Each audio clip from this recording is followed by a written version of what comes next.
Baik pendengar, sudah hadir di studio ada Bapak Budiono SPDB untuk kebersamaan kita di kesempatan malam ini ada mimbar agama Buddha.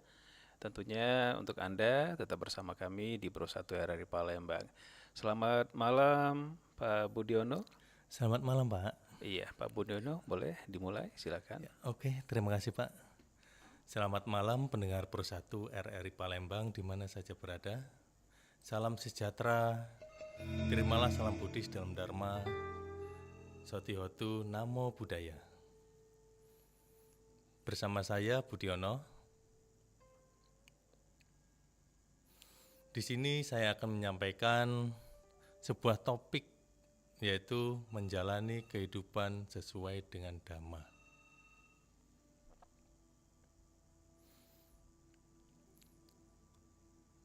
Menjalani kehidupan sesuai dengan Dhamma.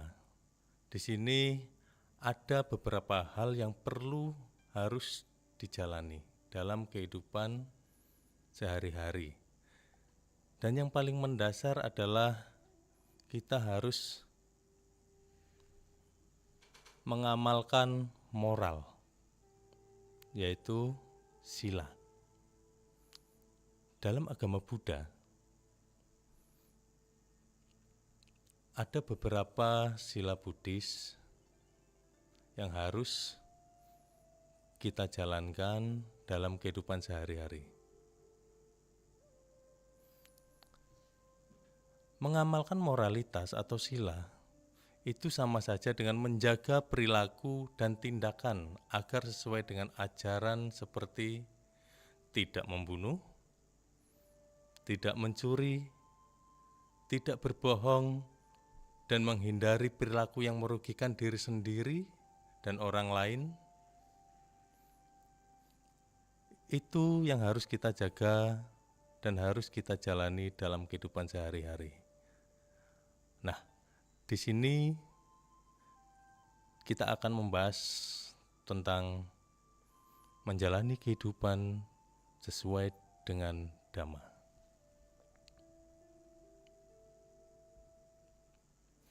Pedoman hidup dalam umat Buddha yang harus kita pegang adalah yang saya sebutkan tadi, ada 5 sila. Yang pertama, Panatipatawera Manisika Padang Samadhyami, yang artinya saya bertekad untuk melatih tidak membunuh. Yang kedua, Adinadana Wera Manisika Padang Samadhyami, yang artinya saya bertekad untuk melatih diri untuk tidak mencuri. Dan yang ketiga, Kamesu Mecacara Wera Manisika Padang Samadhyami. Di sini yang artinya saya bertekad untuk melatih diri tidak berperilaku, tidak bermoral dalam hal hubungan seksual. Yang keempat, Musawada Wera Manisika Padang Samadhyami. Saya bertekad untuk melatih diri tidak untuk berdusta, berbohong. Kemudian yang kelima, Surameraya Majapamadhatana Wera Manisika Padang Samadhyami, yang artinya saya bertekad untuk melatih diri tidak mengkonsumsi minuman keras atau obat-obatan yang menyebabkan kebodohan. Nah, di sini mari kita bahas satu persatu dari kelima sila tersebut. Yang pertama adalah Panatipata Wera Manisika Padang Samadhyami. Larangan ini tidak hanya berlaku untuk manusia, tetapi juga untuk semua makhluk hidup, baik itu hewan, serangga, atau bahkan bentuk kehidupan yang lebih kecil. Konsep ini sangat terkait dengan ajaran Buddha tentang ahimsaka. Nah, di sini ahimsaka yang artinya adalah tanpa kekerasan. Dalam ajaran Buddha kita dianjurkan untuk tidak melakukan kekerasan, yang mengajarkan bahwa kita harus menghindari segala bentuk kekerasan atau tindakan yang dapat menyebabkan penderitaan bagi makhluk lain. Nah, beberapa alasan mengapa tidak membunuh penting dalam ajaran Buddha, yaitu satu, hukum sebab akibat atau karma. Membunuh atau menyebabkan kematian dapat membawa akibat yang sangat negatif, baik dalam kehidupan ini maupun di kehidupan mendatang. Setiap tindakan akan menghasilkan hasil yang sesuai, dan tindakan kekerasan akan membawa penderitaan. Nah, di sini hukum sebab akibat atau karma, siapapun yang berbuat, yang melakukan kesalahan, yang bertindak kesalahan yang tidak benar, itu nanti akan mendapatkan suatu akibatnya. Karena sudah berbuat, pasti akan menerima akibat. Salah satu contoh kecil saja, diumpamakan bahwa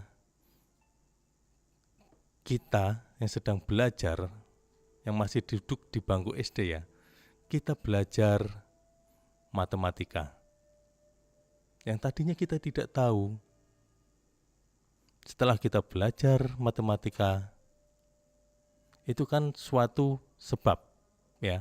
Sebab kita belajar matematika yang awalnya kita tidak tahu, kemudian setelah kita belajar, hasilnya akan menjadi tahu dan menjawab soal-soal dengan baik. Nah, akibatnya akan positif. Itu apabila kita berbuat baik, seperti belajar tadi, maka hasilnya akan baik. Salah satu contoh lagi, akibat dari kita mencuri, apabila kita ketahuan, pasti akan mendapatkan hasil yang sangat menderita. Kita bisa dipukulin, kita bisa masuk sel. Nah, jadi hukum sebab akibat ini sangat berlaku untuk semua makhluk. Siapapun yang berbuat pasti akan memetik hasilnya.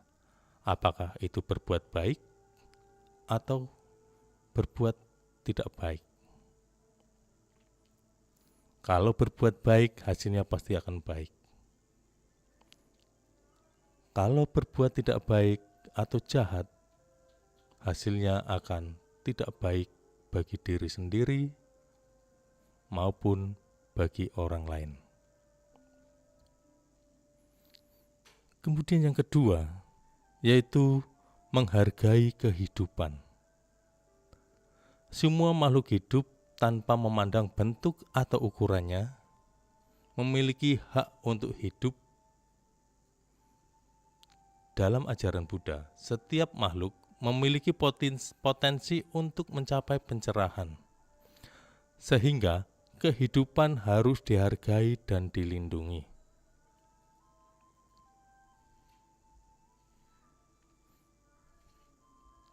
Nah, kenapa kehidupan harus dihargai dan dilindungi? Dalam ajaran Buddha, kita tidak diperkenankan untuk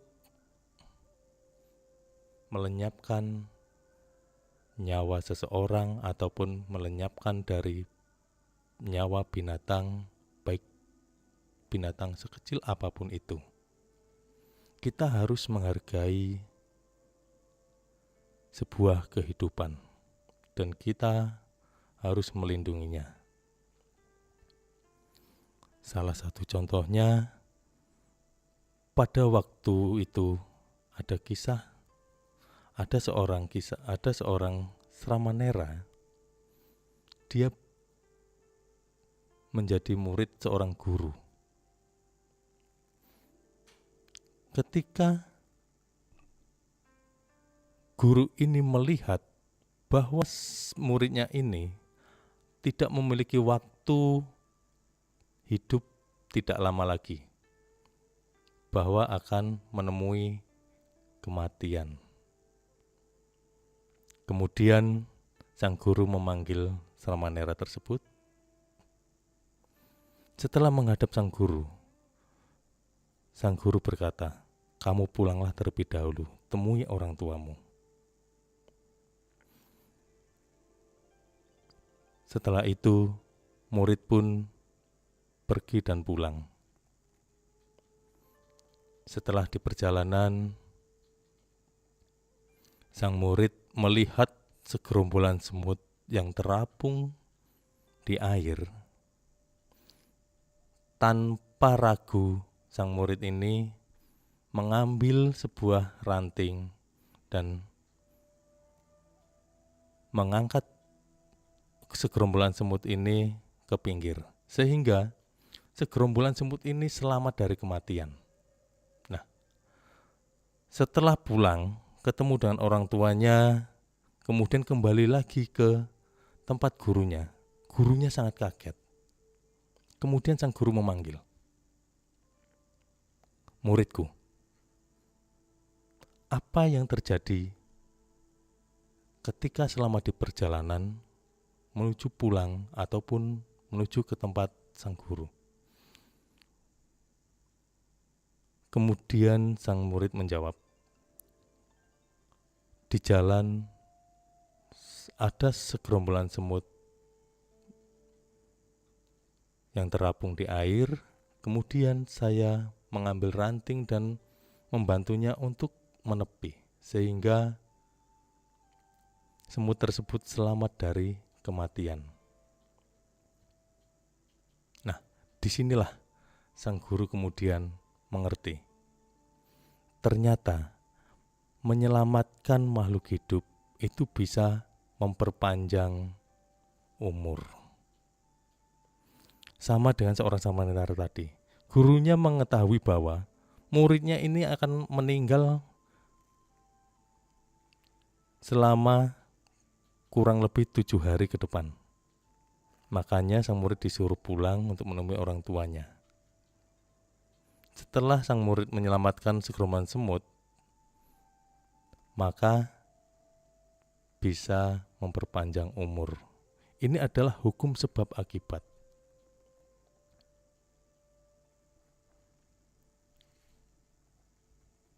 Nah, kemudian mengurangi penderitaan. Tindakan membunuh menyebabkan penderitaan tidak hanya bagi korban, tetapi juga bagi pelaku. Karena membunuh menciptakan ketegangan batin dan karma buruk yang membebani pikiran. Selanjutnya yaitu praktik kasih sayang dan belas asih. Dalam ajaran Buddha, mengembangkan sifat metta atau kasih sayang dan karuna welas asih adalah sangat penting. Menghindari kekerasan dan tidak membunuh adalah bentuk nyata dari rasa kasih sayang terhadap makhluk lain. Setiap manusia pasti memiliki rasa sifat kasih sayang kepada semua makhluk. Baik kepada orang tua, kepada binatang, kepada serangga. Kadang-kadang kita pernah berpikir bahwa dalam kehidupan sehari-hari, kadang kita berpikir, ketika kita digigit nyamuk, secara tidak sengaja kita akan menepuk nyamuk tersebut. di dalam ajaran Buddha, sebisa mungkin kita tidak akan menepuk nyamuk tersebut sehingga akan menimbulkan kematian. Kenapa? Karena apabila kita tepuk, maka sama saja kita memperpendek umur makhluk lain. Seandainya saja binatang itu bisa berbicara, pasti dia tidak mau ditepuk sampai mati. Sebisa mungkin kita usir.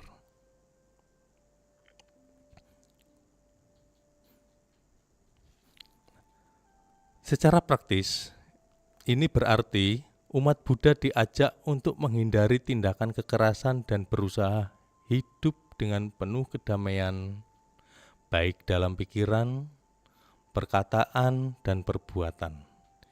Ini juga mendorong umat untuk memiliki sikap yang penuh perhatian, mindful. Dalam setiap tindakan, menghindari rasa marah atau kebencian yang bisa memicu tindakan yang merugikan bagi orang lain. Tentu saja di dalam diri seseorang pasti ada rasa marah, pasti memiliki rasa benci,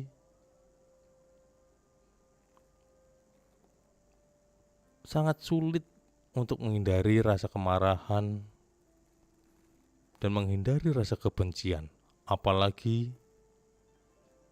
kebencian terhadap seseorang yang telah membuat kita sakit, membuat kita sakit hati, pasti kita akan membencinya. Nah, disinilah bagaimana kita mengelola hati, batin kita, pikiran kita, agar tidak membenci orang yang membuat kita sakit hati. Di sini perlu kita latihan, yaitu melatih kesabaran, melatih konsentrasi, ya, bermeditasi. Kita pelan-pelan akan mengetahui bahwa kebencian yang ada di dalam diri kita ini begitu muncul, pelan-pelan bisa kita kendorkan, kita lepaskan. Tetapi tidak serta-merta langsung hilang. Tetapi secara bertahap, yaitu dengan melatihnya setiap hari tanpa lelah.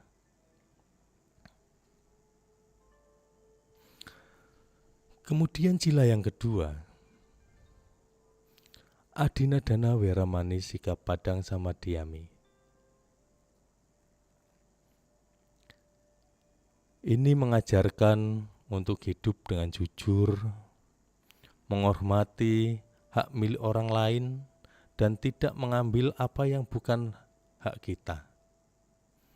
Tidak hanya berarti tidak mencuri secara fisik, tetapi juga menghindari mengambil apa yang tidak diberikan, baik dalam hal materi atau waktu orang lain.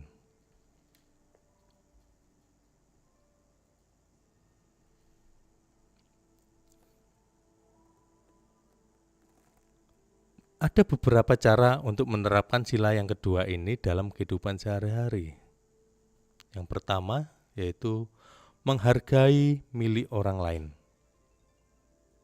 yaitu selalu menghormati hak milik orang lain dan menghindari perasaan ingin memiliki yang berlebihan.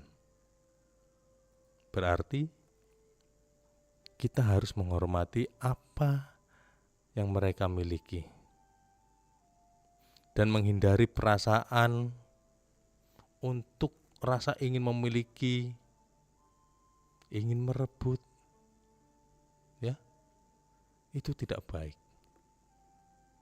Karena apa? Kalau kita memiliki perasaan yang ingin memiliki yang bukan milik kita, itu sangat menderita kalau tidak tercapai. Maka dari itu, kita harus melatih diri untuk menghormati hak milik orang lain dan menghindari perasaan ingin memiliki yang berlebihan. Terus yang kedua, berusaha hidup sederhana. Menghindari konsumsi berlebihan dan berusaha cukup dengan apa yang kita miliki. Nah, di sini kita melatih diri untuk menghindari konsumsi yang berlebihan. Kalau kita mengonsumsi yang berlebihan, hasilnya juga tidak akan baik. Salah satu contohnya hal kecil adalah apabila kita lapar, kita makan dengan berlebihan, tidak akan baik dalam perut kita karena kita kekenyangan. Kemudian berusaha cukup dengan apa yang kita miliki.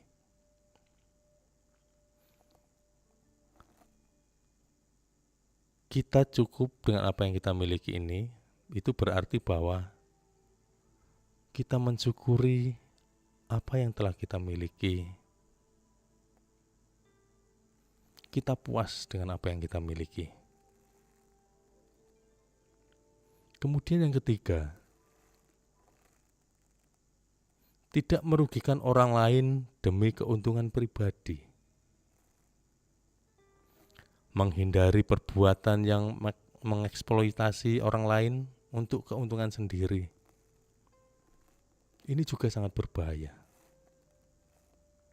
Kalau bisa kita menghindari. Karena apa? Perbuatan untuk keuntungan diri sendiri dan merugikan orang lain itu tidak baik hasilnya. Apabila orang lain mengetahui dia dirugikan, maka kita tidak akan mendapat kepercayaan lagi dari orang tersebut. Walaupun sedekat apapun, tidak akan percaya lagi. Maka dari itu, kita harus menghindari perbuatan untuk mencari keuntungan diri sendiri, tidak merugikan orang lain. Banyak sekali ya contoh-contoh yang merugikan orang lain hanya untuk keuntungan diri sendiri. Ujung-ujungnya kita akan dibenci, kita akan dikucilkan, kita akan jadi omongan bagi orang lain.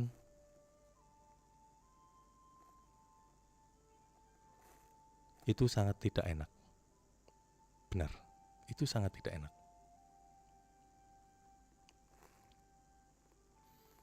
Jadi karena itu, kita harus belajar. Dengan menjalani sila ini,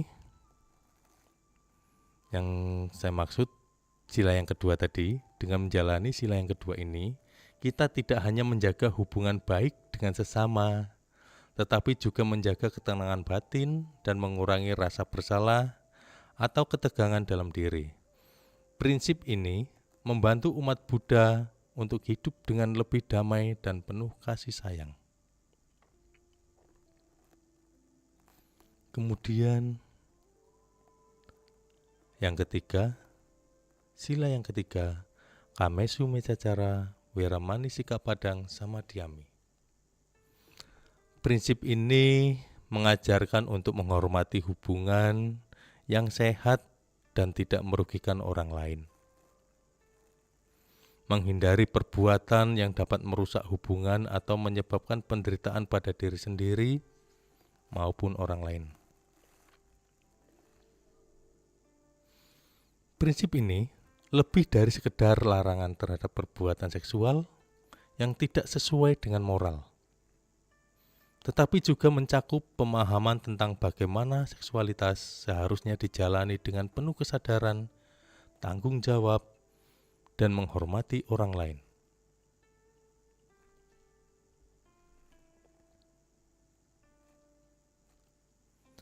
Ada beberapa aspek mengenai sila ini.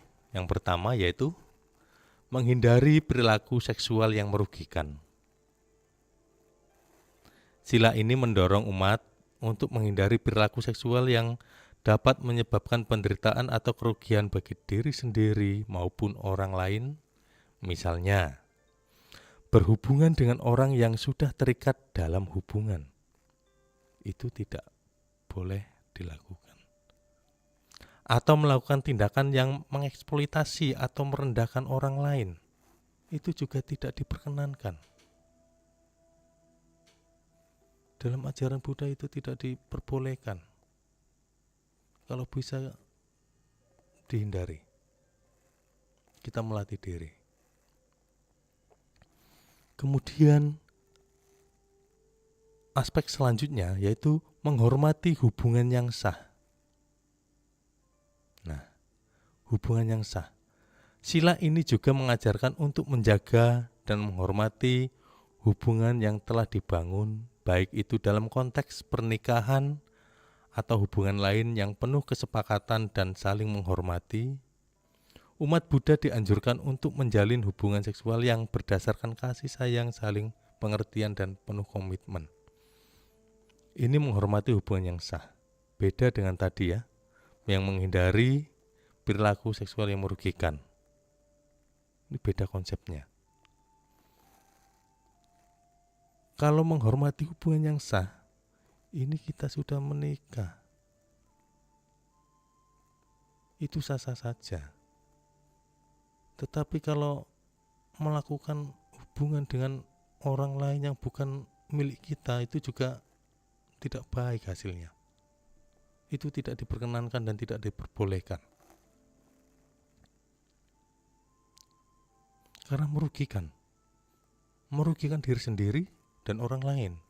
Bahkan apabila itu dilakukan, rumah tangga kita hancur, rumah tangga orang lain juga hancur.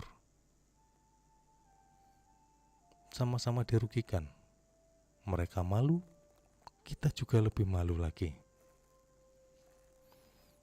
Maka dari itu harus saling berkomitmen dalam menghormati hubungan yang sah. Konsep yang ketiga yaitu kesadaran dan pengendalian diri. Pengendalian diri dan kesadaran mindfulness sangat penting dalam ajaran Buddha. Ya. Pengendalian diri ini sangat penting dalam ajaran Buddha. Sila ini mengingatkan kita agar tidak terjebak dalam hawa nafsu atau keinginan yang berlebihan. Mengarahkan perhatian kita pada nilai-nilai yang lebih luhur dan menghindari kecenderungan untuk mencari kepuasan sesaat yang hanya membawa kebingungan dan penderitaan di kemudian hari. Mengarahkan perhatian kita pada nilai-nilai yang lebih luhur. Nah, ini yang perlu kita garis bawahi. Kita harus mengembangkan dan mengarahkan pikiran kita, perhatian kita kepada nilai-nilai yang lebih luhur, nilai-nilai yang lebih mulia. Konsep yang selanjutnya, menghindari penyalahgunaan seksualitas.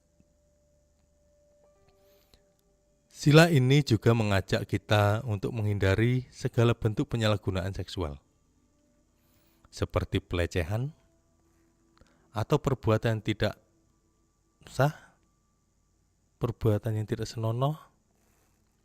Ini sejalan dengan nilai-nilai Buddhis tentang ahimsaka, yaitu tanpa kekerasan. Dan karuna welas asih yang menuntut kita untuk tidak merugikan orang lain melalui tindakan atau kata-kata. Nah, ini yang aspek tadi untuk menghindari penyalahgunaan seksualitas, yaitu tanpa kekerasan, welas asih, yang menuntut kita untuk tidak merugikan orang lain melalui tindakan atau kata-kata. Karena melalui tindakan dan kata-kata, ini yang sering kita lakukan. Baik berbuat jahat maupun tidak baik, berkata-kata bohong atau dusta,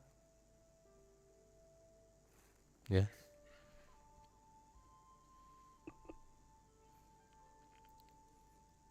Selanjutnya yaitu oh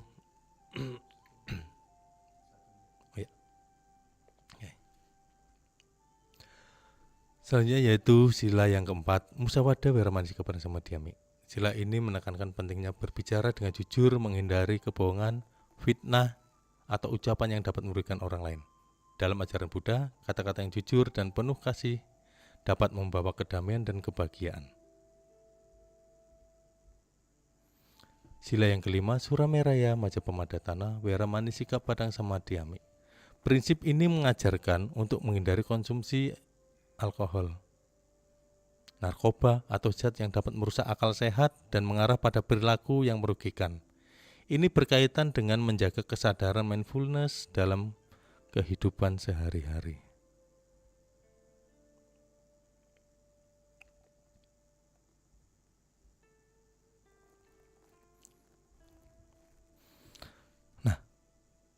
Penerapan dalam kehidupan sehari-hari.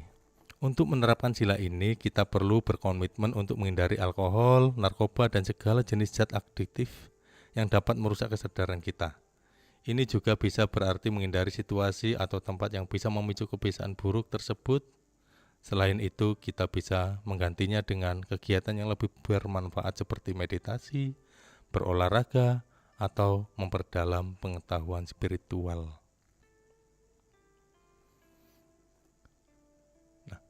Di sini bisa kita simpulkan bahwa secara keseluruhan Pancasila Buddhis mengajarkan umat Buddha untuk hidup dengan penuh perhatian, menjaga hubungan yang harmonis dengan diri sendiri, orang lain, dan dunia sekitar, serta mengembangkan kebijaksanaan, pengendalian diri, dan kasih sayang. Dengan mengikuti prinsip-prinsip ini, umat Buddha berusaha mencapai kehidupan yang bebas dari penderitaan, duka, dan lebih dekat dengan pencerahan. Sang Buddha bersabda, Dharma telah dibabarkan dengan sempurna, jalanilah kehidupan suci demi berakhirnya duka. Ini terdapat pada Vinaya Mahawagga. Terima kasih. Demikian yang bisa kami sampaikan. Semoga bagi yang mendengarkan siaran Mimbar Agama Buddha malam ini terkhusus akan selalu ada maknanya. Terima kasih, selamat malam. Sotihotu, Namo Buddhaya. Baik, terima kasih Bapak Budiono untuk kebersamaannya di Mimbar Agama Buddha di kesempatan malam ini. Selamat malam, sampai jumpa kembali. Selamat malam. Baik pendengar, sudah kita dengarkan bersama Mimbar Agama Buddha bersama Bapak Budiono SPDB, staf penyelenggara Buddha Kota Palembang. Dan tentunya sekaligus menutup perjumpaan kita di rangkaian Palembang sore ini. Abah Surya pamit, selamat malam, selamat melanjutkan aktivitas Anda. Setelah ini Anda akan ditemani oleh rekan saya Haris Sansor. Tetap bersama kami Pro 1 RRI Palembang, kanal informasi dan inspirasi.